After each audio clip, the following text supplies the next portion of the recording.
Okay, we're back. We is back, baby. Hey guys, welcome back to the making of the Choir Imperfect album. So, I got some good news and I got some bad news. And we're gonna do the bad news first because I always like to get it out of the way. The bad news is this. Airplane. Okay, back to where we were. So myself and my manager Rico have been trying to organize dates, times, studio, all the rest of it with the producer we're trying to work with on the record. The plan is to record this month. Still is the plan. I know we're only, 3rd of March, but I'm still waiting to have definite days. So I can't update you, and unfortunately I'm kind of sitting here twiddling my thumbs a little bit while we wait to get into the studio. But I haven't been doing nothing. I've been actually trying to keep writing songs for Act 1. Because, as I said before in a previous video, if I can write a better song, if we can come up with something that suits better or resonates with the choir better, before we start recording, then even better. We can swap out one of the songs for, hopefully, a better song. So, that leads into the good news. I went to a writing session with a friend of mine, Robbie, the other day, and we were looking at the idea that we covered in Song 4, which was the last song that I shared in the writing process so far.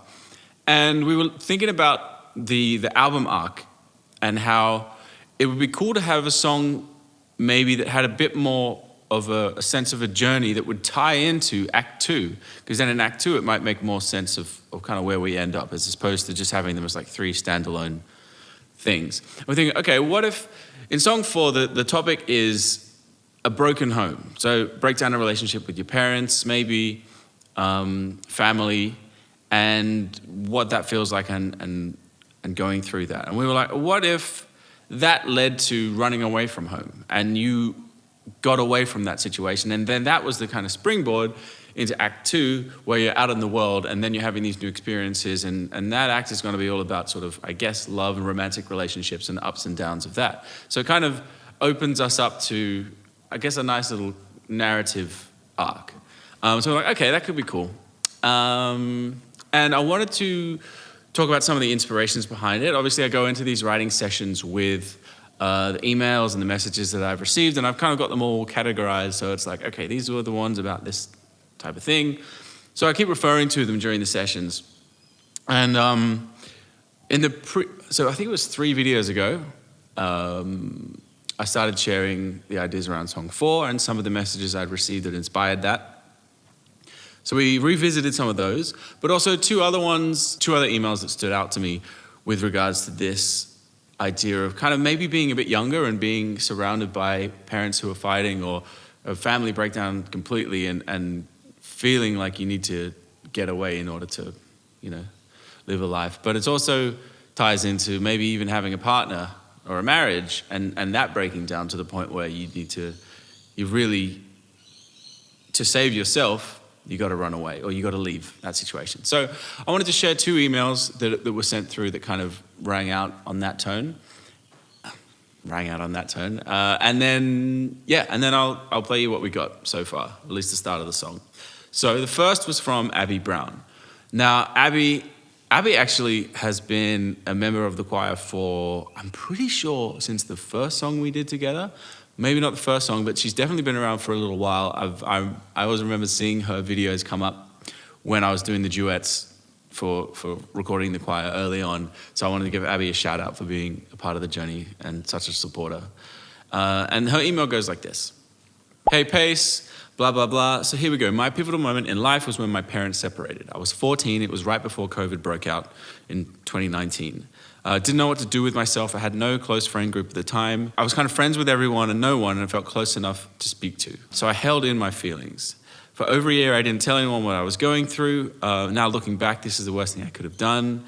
Being in lockdown made it worse because I had to continue living together in that house. I felt the lowest I ever have, depressed, anxious, even thoughts that I didn't want to be here anymore. And as a young teenager, I didn't know how to deal with these feelings, let alone how to approach talking to someone. So that kind of paints a pretty bleak picture of what it's like to be in a house where you have no control over the relationship and it's unlivable. And the second email I wanted to share was actually kind of an interesting one from Brunilda. Now, Brunilda has been in touch since the very start of this project, and she actually emailed in from the perspective of a friend who had seen one of her friends going through, or heard about the story of one of her friends going through this. So it's actually like a third person, is that third person? Second person account of the story. So my friend's family was going through some hard economic issues, and her parents were always fighting. The father grew distant, he wouldn't be home all day. After a little while, the mother started doing the same. She would spend all day on her phone with her friends, would always be late to pick up the friend and her brother from school, and then we would both be like scared because we were the only kids remaining there. Her mum would also put the blame on the kids every time the father would get angry over something. And during this time, she would have extreme anxiety every time one of the parents would come home and close herself in her room to avoid speaking to them. She understood that she had lost them and lost that warm feeling of protection that parents give.